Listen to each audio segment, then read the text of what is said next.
Too many men have excuses, their own mind holding them back. Perhaps the first time it was fine. I have bad genetics.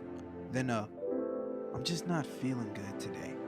The same people who felt compassion are now disgusted as the common man's self-externalized problems stack and his life gets worse and worse. But what if along the journey he realized those same excuses are his unique advantage? The biggest problem with most excuses is that they have no value. You have to first realize that society only wants contribution. The people who give the most value and the people who contribute the most get the most value in return, whether that be money, knowledge, wisdom, etc.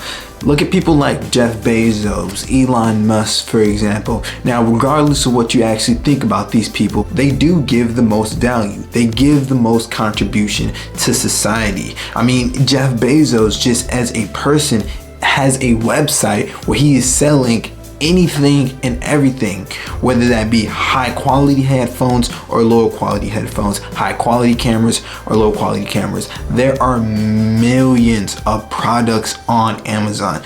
Each one of those products has a set of value to contribute. See, the problem with excuses is that they don't give any contribution to society. What if I'm trying to give workout advice, but I'm super skinny? I still think I'm skinny, but let's say I'm like even more skinny, like malnourished, and I come on here and I'm just like, I would give workout advice, but I just don't, I just have bad genetics. I got bad genetics. That doesn't give any contribution. So the more excuses that you hold to yourself, the more excuses that you identify with, the more society is going to look down upon you as a whole, because you aren't evolutionizing. You aren't giving more to society. You are using your excuses and you're holding back your value because you feel like you are valid to do so. The next point is that there will always be excuses. Now here's the thing. I'm not saying your excuses aren't valid.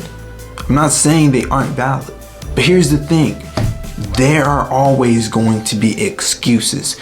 No matter where you go, there will always be an excuse why you can't meditate, why you can't work out today. Maybe your arm's feeling a little weird. Oh, I can't work out today, or I got time to do other stuff.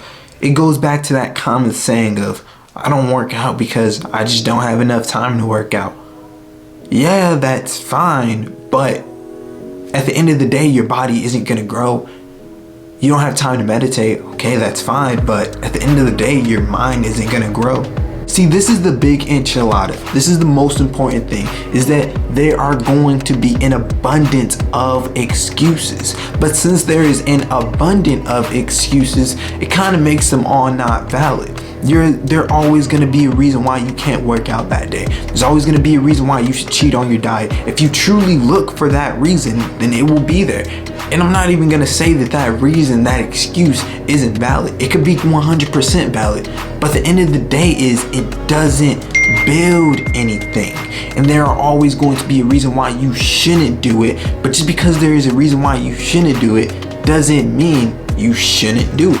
So the next point is the opposite of the last point. In a way, there is a unique advantage that you actually have, possibly from your excuses. See, I could have sat here and say, I'm skinny, I'm blah, blah, blah.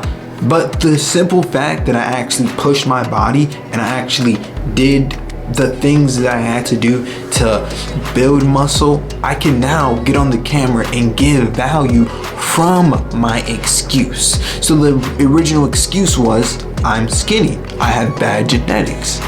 But since I used that, I can now get on the camera and I can give value to you guys, and I can say, this is how you get big or build muscle from being skinny. And then people who are also skinny, which are probably many of you guys out there are starting off your fitness journey as a skinnier guy, you can now get value from me. And then if you do the same thing, you use your excuse, you flip it, you transmute it, and you use it as an actually empowering thing that you can do the same thing. I used to have anxiety. I used to have depression. I mean, I was down, like, man, I was pretty down bad. I'm probably gonna make a whole video about my self-improvement journey. but I was pretty down bad overall in all these aspects. If you watch most self-improvement channels, they're gonna tell you the same thing. They're gonna say, oh, I had anxiety, I was this, I was that, and you look at them today and you're like, how did you get that? How did you get there? Because since they went through the struggle, but they didn't let the struggle hold them back, they pushed past the struggle. Since they are able to do that, they learn information from that. It's like you shouldn't listen to the dude who has a full set of hair on hair loss. You should actually listen to the dude who lost his hair. How did you lose your hair? That's gonna be the person who gives you the best advice. You shouldn't listen to the super good looking guy on how to get girls. No, you should listen to the dude who's ugly, the dude who's a little, messed up in the face. That's the person who's gonna give you the best advice. So it's so funny how we use our excuses to hold us back, but actually a lot of the time, your excuse is your unfair advantage. So I really want you guys to think about this. I want you to think about the excuse that comes into your head. Maybe you're lazy. Okay, if I'm lazy, how can I push past that? And then once I learn how to push past that, I can turn my problem into a solution and I can teach others. So guys, stop with the excuses, because the same excuse that you have is an unfair advantage in another man's mind. So don't forget to like, comment, subscribe, and externalize greatness.